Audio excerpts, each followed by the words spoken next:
Voilà les gars, voilà pourquoi je déteste cette équipe du Real. Voilà pourquoi cette équipe, je peux pas me la voir, c'est une dinguerie les gars.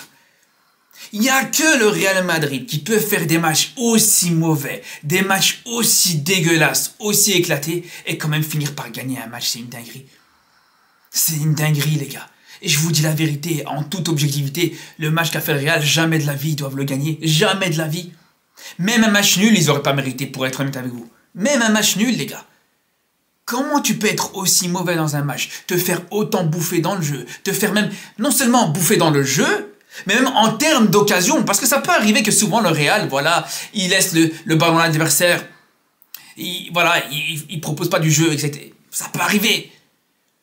Mais globalement, le Real est au-dessus en termes d'occasion. Mais même là, c'était pas le cas. Même là, en termes d'occasion, t'as pas beaucoup d'occasions franches, ou en tout cas, t'en as beaucoup moins que la Real Sociedad dans ce match-là. Faut dire la vérité, les gars.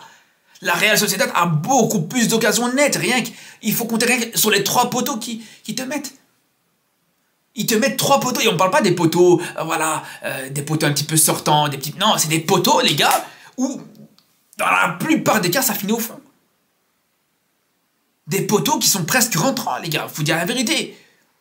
Sur 3 grosses frappes, sur 3 frappes exceptionnelles. Et je vous parle donc des occasions de la Real Sociedad, mais je vous parle même pas de la capacité qu'avait cette Real Sociedad à te bouffer le Real Madrid dans le jeu. Aujourd'hui, les gars, je vous dis la vérité, le seul vrai Real, c'était pas le Real Madrid, c'était la Real Sociedad, les gars.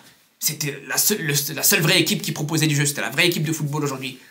Non, mais c'est une dinguerie, les gars, franchement, c'est une dinguerie. Et je vous dis la vérité, pour la prochaine saison de la Casa de Papel, faut pas se casser la tête à faire un tournage, à prendre des acteurs, des producteurs, des réalisateurs. Tu filmes juste un match du Real, c'est fini, t'as ta prochaine saison, t'as le plus grand braquage du siècle. C'est un braquage ce match, les gars, je vous dis la vérité. Ce match, c'est un braquage. Comment le Real mérite de gagner? Il n'y a pas de problème, je dis là, le Real a mérité de gagner, le Real a bien joué, il n'y a pas de problème, je serai le premier à le dire. Mais là, les gars, non, mais les gars, là, c'est trop. C'est trop. Je voyais ce match. Je vois déjà la première mi-temps où t'as 2 poteaux de la Real Sociedad, où t'as la Real Sociedad, comme je vous dis, qui est monstrueuse dans le jeu, qui bouffe cette équipe du Real Madrid. Et je me dis, non, ils vont quand même pas réussir à gagner. Je disais à mon frère qui regarde le match avec moi, ils vont quand même pas réussir à gagner ce match. Et le pire, c'est que moi-même, au fond de moi, j'étais persuadé que c'est ce qui allait arriver. Au fond de moi, j'étais persuadé. Et en plus, allez, ça peut arriver que tu finisses par gagner ce match. Par un exploit individuel. Par, je sais pas, une grosse action collective ou, je veux dire, un sursaut d'orgueil de la part du Real Madrid, par exemple. Ça, à la limite, ça se respecte. Mais là, même dans la manière avec laquelle tu gagnes ce match, avec 2 pénaltys, franchement, c'est une dinguerie, les gars. Là, ce qui me rend fou, c'est que tu regardes pas le match, t'es là, tu regardes juste le score, tu te dis, ah ouais, le Real 2-0, ouais, c'est fort, ah, c'est pas mal. Alors que pas du tout, mais alors là, mais jamais de la vie, les gars. Et ça, je vous dis, il n'y a que le Real qui peut le faire. Il n'y a que le Real qui est capable de faire ça, les gars. Franchement, une équipe comme le Barça, je vous dis la vérité, le Barça, on peut jouer comme ça toute notre vie, mais jamais de la vie on gagnerait un match si on joue comme ça. Le Barça, même en faisant des matchs de fou, en faisant des matchs exceptionnels dans le jeu, etc., on peut se faire marcher dessus. On peut se faire bouffer. Non, c'est trop. Franchement, la vérité, les gars, c'est trop. Et je vous dis, même un match nul, les gars, franchement, ça aurait été frustrant pour la Real Sociedad. Non, mais regardez quand on voit justement depuis le début de la saison combien de fois le Real Madrid est dans le doute, combien de fois le Real Madrid a besoin de pénaltys pour gagner ces matchs. Après, voilà, on va dire, les pénaltys, ça fait partie du jeu. Les pénaltys, c'est vrai que, voilà, il n'y a pas de problème, tu peux gagner des matchs sur des pénaltys. Mais à ce point-là, surtout, les gars, on va pas se mentir.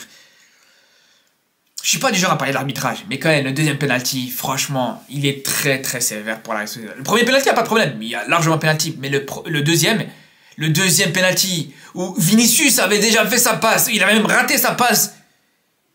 Et même, je pense que même lui, si je me trompe pas, même Vinicius à ce moment-là, il réclamait pas forcément le penalty. Si je dis pas de bêtises. Et malgré ça, les gars, malgré le fait que le Real ne réclamait pas forcément le penalty, même si c'est vrai que Vinicius était resté quand même au sol, mais je sais pas s'il était resté au sol parce qu'il avait eu mal, parce qu'il y a un contact, ça je dis pas le contraire. Mais je sais pas s'il réclamait vraiment le penalty ou pas, les gars. Et quand on voit ça, les gars, quand on voit sur une action tout à fait anodine, ou comme je vous dis, voilà, Vinicius il rate sa passe, et le ballon il est parti. Et puis juste derrière, voilà, le joueur de la Real Sociedad, donc le défenseur latéral droit, et d'ailleurs on va en parler de ce joueur-là, parce que franchement il a fait un match éclaté, il faut dire la vérité, le latéral droit de la Real Sociedad. Mais bref, tout ça pour dire, voilà, il lui écrase le pied, voilà, ça peut arriver. Mais à aucun moment, le fait qu'il lui écrase le pied, ça a un impact sur l'action, vu que le ballon était parti. C'est là où je me dis, parce que vraiment, il y a penalty sur cette action-là, je trouve que c'est vraiment très sévère. Vraiment, la vérité, c'est vraiment très sévère pour cette équipe de la Real Sociedad. Après, bien sûr qu'il faut parler d'Mbappé, les frères. Obligé, je peux pas faire un match d'Mbappé, un match du Real, sans parler d'Mbappé quand Mbappé il est sur le terrain. Et quand je vois, moi les gars, je suis désolé. Quand je vois qu'il a été homme du match, franchement, je me dis c'est une dinguerie, les gars. C'est une dinguerie qu'il ait été homme du match. Je me dis vraiment sur quoi ils se sont basés pour le mettre homme du match, les gars. S'ils se basent sur le fait que il a mis son penalty, ben ok, mais Vinicius il a mis un penalty et en plus de ça, il t'en provoque un. Alors ok, ils se discutent sur est-ce qu'il y a penalty, ça se discute est-ce qu'il y a penalty ou pas. Mais en tout cas, voilà, Vinicius t'a provoqué un penalty et t'as mis un autre penalty. Donc à la limite, Vinicius il mérite plus un penalty, il mérite plus le titre d'homme du match, pardon. Au-delà de ça, rien qu'en pour vous dire à quel point le match d'Mbappé était éclaté, les gars, si on compare juste le match d'Mbappé à celui de Brahim Diaz. Brahim Diaz, il sort sur blessure après 20 minutes. Après 20 minutes, Brahim Diaz est sorti sur blessure. Et je peux vous dire que en 20 minutes, Brahim Diaz fait beaucoup mieux que Mbappé sur tout son match. Il est beaucoup plus impactant, il avait beaucoup plus cette capacité à créer des occasions, à créer le jeu, etc. Il a même donné une occasion exceptionnelle à Mbappé, par exemple. Mais je vous dis la vérité, mais jamais de la vie, Mbappé mérite ce titre d'homme du match. Alors je dis pas qu'il faut le donner à Brahim Diaz, bien sûr. Mais c'est pour vous dire à quel point, les gars, Mbappé, tu le compares à n'importe quel joueur sur le terrain, quasiment n'importe quel joueur, il n'est pas dans les meilleurs joueurs du Real. Tu peux parler comment ça s'appelle, de Modric par exemple. Modric, pour moi, par exemple, s'il avait été homme du match, je trouve que ça aurait été légitime. Ou à la limite, c'est vrai que Vinicius, Mbappé, même l'ensemble de l'attaque du Real a pas forcément été au rendez-vous. Ok, mais tu donnes le titre d'homme du match à un joueur défensif. Un Militao par exemple, ou quelque chose comme ça. Et c'est là où je vous dis franchement, les gars, c'est une dinguerie. Vraiment, c'est une dinguerie. Je pense que ce genre de choses, sur le reste de la saison, on risque d'en revoir et d'en revoir, les gars.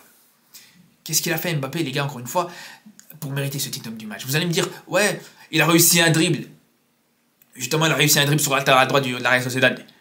Donc j'ai oublié le nom, mais j'ai même pas envie de retenir son nom tellement il était éclaté, les gars. C'est celui justement qui écrase le pied de Vinicius sur le deuxième penalty. Mais je vous dis, les gars, qui réussissait un dribble sur un joueur aussi mauvais, j'ai envie de vous dire, mais heureusement qu'il a le droit de réussir un dribble ou deux. Et c'est ce qu'il a fait d'ailleurs. Il a réussi un dribble ou deux, et puis le reste, rien du tout, les gars. Sur 7 dribbles tentés, il t'en réussi que 2. Et il s'est fait pocket sur une grande partie du match par un joueur comme Aguerd, qui fait son premier match en tant que titulaire en Liga. Qui vient à peine de découvrir la Liga et qui a complètement bouffé Mbappé dans ce match. Il l'a stoppé plusieurs fois. Et je vous parle même pas encore une fois, des frappes éclatées qui t'a sorti. Bon, il y a un tir cadré, c'est bien, ok. En plus du penalty, bien sûr, il y a un tir cadré. Il y a, à part ça, je vous dis, il y a la frappe. Vraiment, tu te dis qu'est-ce qu'il a essayé de faire. La frappe où il est dans un angle mort et qu'il essaie d'enrouler, les gars, franchement, est-ce qu'il se fout de nous, sérieusement? Est-ce qu'il se fout de nous? Alors ok, il y en a qui m'ont dit, ouais, s'il avait peut-être plus enveloppé, s'il avait peut-être plus enroulé, ça aurait peut-être été cadré, ça aurait peut-être fini au fond, mais jamais de la vie, tu dois t'entêter à vouloir tirer quand t'es dans un angle mort, un angle complètement fermé comme ça. Ça, c'est une première chose. Deuxième chose, encore une fois, comme d'habitude, plusieurs situations où il tire en plein sur les défenseurs. Le pauvre Zubeldia, il m'a fait pitié, les gars. Zubeldia, au bout d'un moment, il s'est carrément retenu il s'est tenu le plexus. Après une frappe d'Mbappé, je vous dis, Mbappé, avant la fin de la saison, il va envoyer des joueurs à l'hôpital, c'est pas possible avec ces frappes. Combien de frappes, il faut compter le nombre de frappes que Mbappé fait qui vont en place sur des défenseurs adverses. Non, c'est trop, la vérité c'est trop.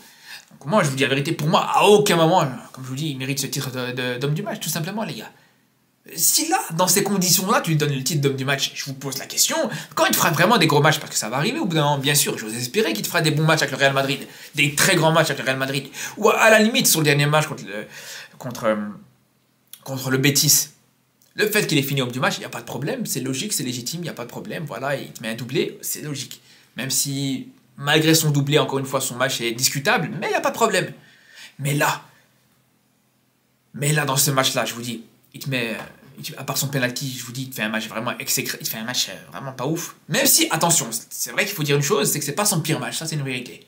Mais globalement, je vous dis, son match est pas ouf du tout. Et c'est là où je vous pose la question, le jour où il fera vraiment un gros match, il fera un match exceptionnel, tu vas lui donner quoi à ce moment-là? Le Ballon d'Or directement? Tu vas lui donner le prix Nobel? C'est là où il faut être un petit peu mesuré, je suis désolé les gars. Mais bref, en tout cas, bravo au Real Madrid. J'espère que le Barça pourra réussir à répondre demain, en plus contre Girone. Contre une équipe qui nous a posé beaucoup de problèmes à cette équipe du Barça sur la saison dernière, ça je pense que vous en rappelez tous. Et j'espère que le Barça aura autant de réussite, c'est tout ce que je peux dire. En tout cas, bien sûr, on se retrouve demain pour ce débrief du match Barça-Girone. Et surtout d'ici là, prenez soin de vous.